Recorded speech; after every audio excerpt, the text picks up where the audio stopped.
Khamenei कोई leader नहीं था, वो आतंकवादी था, इसलिए आतंकवादी था। आपको पता नहीं होगा, जब 1979 में सत्ता परिवर्तन हुआ था तो खमेनेई ने इंडिपेंडेंट महिला का डेथ नोटिस निकला 2 लाख महिला। अभी आप अगर आप चाहते हो तो यूट्यूब में देख लो, 2 लाख महिला, 2 लाख। कोई बुरखा नहीं पहना, उसको मार डाले। कोई अपने पति से तलाक नहीं ले, उसको मार डाले। कोई शरीर का लूट फलो नहीं के, उसको मार डाले।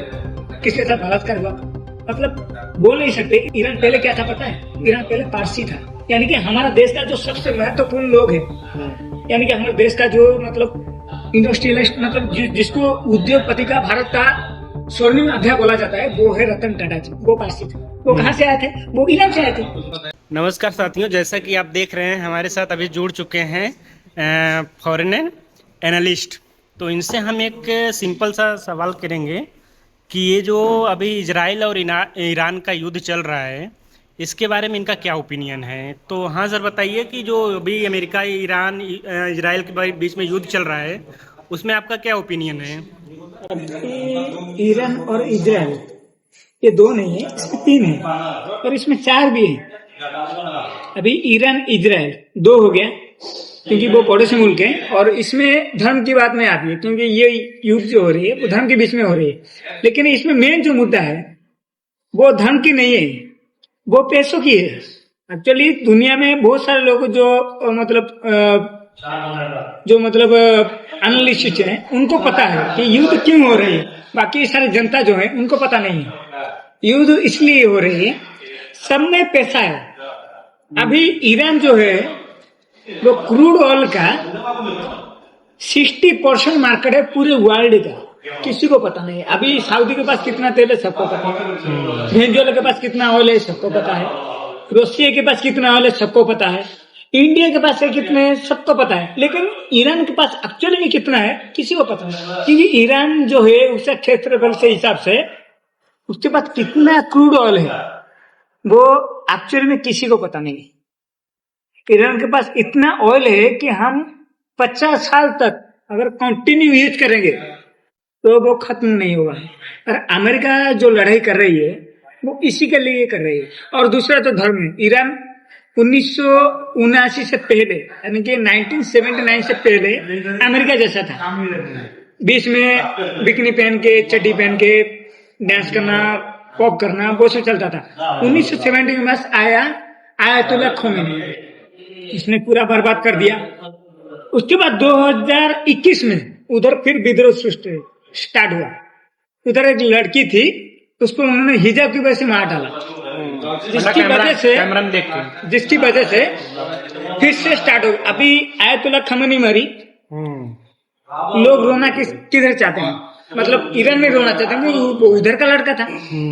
लेकिन लोग इंडिया में रो रहे हैं, इसके वैल्यू कुछ नहीं है क्योंकि ये पैसा है, सब कुछ पैसा है। एक मिनट, मैं इसमें एक जस्टिफाई करना चाहता हूँ कि जो अपना खमेनेई मरने के बाद वहाँ के लोग जश्न क्यों मना रहे थे। इसलिए जश्न मनाते हैं कि आयतुल्लाह खोमेनी का जो रूल था वो एकदम पूरा मानविकता के खिलाफ था।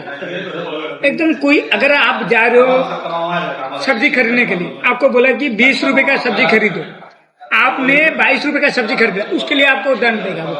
अच्छा, उसके लिए हाँ, आप कहीं पे अगर आप लड़की हो, खास करके लड़की, अगर आप औरत हो तो क्या बोलते हैं, ओमेन बोलते हैं। तो अगर खमेनेई में इतना खामियां थी तो इंडिया वाले इतना दुखी क्यों है उसको मरने के बाद। ये सब आतंकवादी का पॉजिटिवनेस बढ़ा रहे हैं। खमेनेई कोई लीडर नहीं था, वो आतंकवादी था, इसलिए आतंकवादी था। आपको पता नहीं होगा, जब 1979 में सत्ता परिवर्तन हुआ था, इंडिपेंडेंस से लेके सरिया रूल, तो खमेनेई ने 2 लाख महिला का डेथ नोटिस निकला 2 लाख महिला। अभी आप अगर आप चाहते हो तो यूट्यूब में देख लो, 2 लाख महिला, 2 लाख। कोई बुरखा नहीं पहना, उसको मार डाले। कोई अपने पति से तलाक नहीं लिया, उसको मार डाले। कोई शरीर का लूट फलो नहीं के, उसको मार डाले। किसके साथ बलात्कार हुआ, मतलब बोल नहीं सकते, इतना अत्याचार हुआ लड़की, मतलब औरत के ऊपर ईरान में।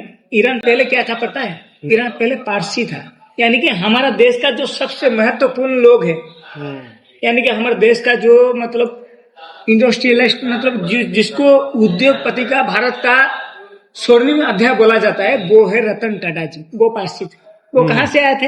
वो ईरान से आए थे। रतन टाटा ईरान से आए थे। रतन टाटा जी ईरान से आए थे। ये बहुत बड़ी न्यूज देखने को मिल रही है दोस्तों आपको हमारे बीच में, जैसा कि रतन टाटा अभी ईरानी है, ऐसा इन्होंने बताया जो एनालिस्ट हैं। बाकी ईरान आगे का के वीडियो में मैं देखते आपको रहते हैं बताता क्या क्या जानकारी देते हैं। 8वीं शताब्दी में यानी कि 800 साल पूर्व भारत का जो इतिहास था, भारत का नहीं पूरे वर्ल्ड का जो इतिहास था, वो मतलब आप बता नहीं सकते ये हिंदू है, ये बुद्धिस्ट है, ये ऐसा कुछ नहीं था।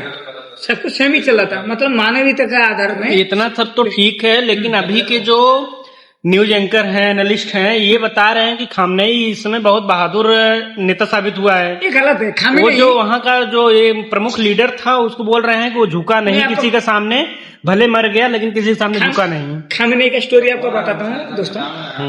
खामेनेई एक कैदी था जिसको खामेनेई का हिस्ट्री बहुत मतलब अलग सा है।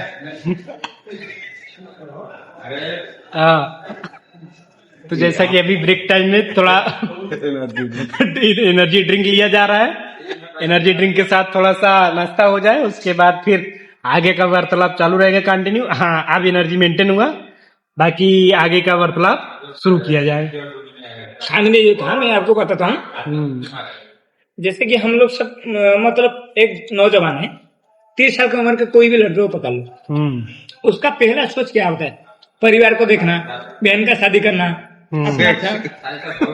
अपना शादी करना, तो ये सब होता है।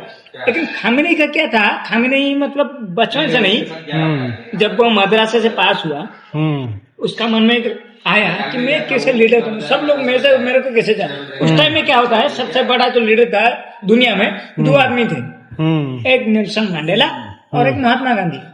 तो उसने उनसे प्रेरित हो गया कि मैं कैसे बड़ा लीडर बनूं। तो उसने क्या किया, पहले तो वो स्कॉटलैंड गया, जिसको हम ग्रेट ब्रिटेन बोलते हैं, वहां पे गया। वहां पे जाने के बाद वहां का एरिया देखा कि वहां पे जितने भी लोग हैं, सबसे ज्यादा जो भेदभाव किया जाता है वो ईरानी लोगों को किया जाता है। क्यों? क्योंकि ईरानी लोग वहां पे थोड़ा डेवलप होके आ रहे थे, तो उसको ये पता चला। फिर दूसरी बात, जब अमेरिका गया तो ईरानी को स्वागत कर रहे हैं, यानी कि ईरानी अमेरिका से भी है। सुनियो एक मिनट, ये जो खामनेई का इतिहास है तो मैंने बहुत सुन लिया। अभी हम करंट टाइप पे चर्चा करेंगे। ये जो अपना भारतीय मीडिया है एक ही दिशा में जा रहा है, जितना ये बताती है, क्या एक्चुअल में इतना फिजिकली होता है? क्या नहीं होता है। इसके बारे में कुछ कहेंगे? इसके बारे में बताता हूं। भारत का जो मीडिया है, हाँ, वो only for money, only for money. कुछ मीडिया को छोड़ के, कुछ मीडिया में आपको एक बात बताता हूँ, कुछ यूट्यूब मीडिया है और कुछ में नेशनल मीडिया है जो कि ओनली फॉर सत्य बात को प्रकाशित करते हैं। बाकी जितने भी मीडिया हैं वो लोग क्या करते हैं, पैसों, जिसके पास अभी देखो, मैंने न्यूज चैनल खोली, अगर मेरे पास पावर नहीं होगा, मैं न्यूज लाऊंगा कहाँ से? पैसा कहाँ से लाऊंगा? ओके, तो वो पैसों के माध्यम से चलता है। और कुछ मीडिया में जो कुछ सत्य के आधार पर चलते हैं, जैसे क्या पता, राजधानी न्यूज, IMF न्यूज। तो गवर्नमेंट को इस पे एक्शन लेना चाहिए कि गलत गलत अफवाह, गलत गलत न्यूज। गवर्नमेंट इस पे एक्शन ले ही नहीं सकती। क्यों लेगी? गवर्नमेंट ही खुद ही उसको प्रोत्साहन करती है, गवर्नमेंट क्यों एक्शन लेगी? मेरा कहने का मतलब है कि आज के उठ में कोई भी उठ के आके कुछ भी ओट पटांग बोलने लग रहा है, जो हुआ नहीं है उसको भी इतना बढ़ा चढ़ा के बोल रहे हैं, तो लोग जो इंडियन हैं या लोग जो सुन रहे हैं, उनके दिमाग में, उनको ऐसे पे एक गलत प्रभाव पड़ेगा ना। उस पर आप क्या कहोगे? इसका एक सिंपली क्वेश्चन देता हूँ। दुनिया में सबसे ज्यादा पावर किसके पास है? अमेरिका में लोग कितने हैं? कुछ भी होंगे 43 करोड़ लोग। हाँ। इंडिया में कितने? भारत में कितने लोग हैं? 142 करोड़ लोग। चाइना में कितना है? 125 141.50 लाख लोग। वाह, ओके, जानकारी अच्छी लगी। उसके बाद किसका नंबर आता है पता है आपको? नहीं। उसके बाद नंबर आता है पाकिस्तान का। आप सुन के नहीं, सॉरी, उसके बाद नंबर पाकिस्तान का। आप सुन के चौंक हो जाएंगे। पाकिस्तान का आबादी? जब देश का आजादी होता है, पाकिस्तान में 3 करोड़ लोग थे। हाँ, उसके बाद पाकिस्तान में अभी 27 करोड़ लोग हैं। कैसे आगे बताओ? 3 करोड़ लोग, 27 करोड़ लोग, डिफरेंस तो होगा ना? कैसे आगे? वहाँ का एक पॉलिसी है कि एक लोग 32 लड़के पैदा करते हैं। 32 नहीं, वो बात गलत है। हाँ, अभी मैं एक मतलब अच्छी परिवार का हूँ, मेरे पास रहने का खाने का सब बंदोबस्त है। ओके। और मेरे पास एक दोस्त है, उसके पास इतना खाने वाने का प्रबंधन नहीं। मेरे पास 3 बच्चे हैं और उसके पास 7 बच्चे हैं। डिफरेंस पता चला ना क्या है? ये सारी चीज जान के बहुत अच्छा लगा। ये इतनी जानकारी जो इन्होंने दी है, इनकी आप उम्र देख के बहुत अचंभित हो जाएंगे। इनकी उम्र मात्र और मात्र 13 साल है, जो कि बाल न्यायालय में 3 साल कैदी रहे हैं। उसके बाद इतनी सारी जानकारी इन्होंने इकट्ठा की। अच्छा, ये बाल न्यायालय में क्यों गए थे, उसका भी एक बहुत बड़ा रहस्यमय है, कहानी है। उसके लिए जानकारी जब आपको चाहिए तो अगली वीडियो में मिलेगा। ये घर से बहुत प्रताड़ित आदमी थे, मगर ज्ञान इन्होंने बहुत सारा अर्जित किया, जो कि न्यायालय के अंदर इतनी सारी मतलब हम कह सकते हैं कि भारत संविधान में न्यायालय के अंदर या जेल के अंदर आप बोल सकते हैं। आपको और एक बात देखिएगा, एक और ज्ञान की बात बोलेंगे, ये बहुत गहरी ज्ञान की बात। और एक बात बताना चाहूँ, भारत में 2 संविधान है। देखिए, पता नहीं संविधान भी इन्होंने बहुत बारीक से पढ़ा हुआ है, एकदम कंटेस्ट कर लिया है संविधान में। एक तो है न्याय संविधान, ये डॉक्टर भीमराव अंबेडकर जी के बहुत ही खासी प्रवक्ता रहे इन्होंने। भारत में आपको बताता हूँ 2 न्यायालय है। एक है जनरल न्यायालय, यानी कि साधारण जो भी काम है साधारण जनता के अभी ये जो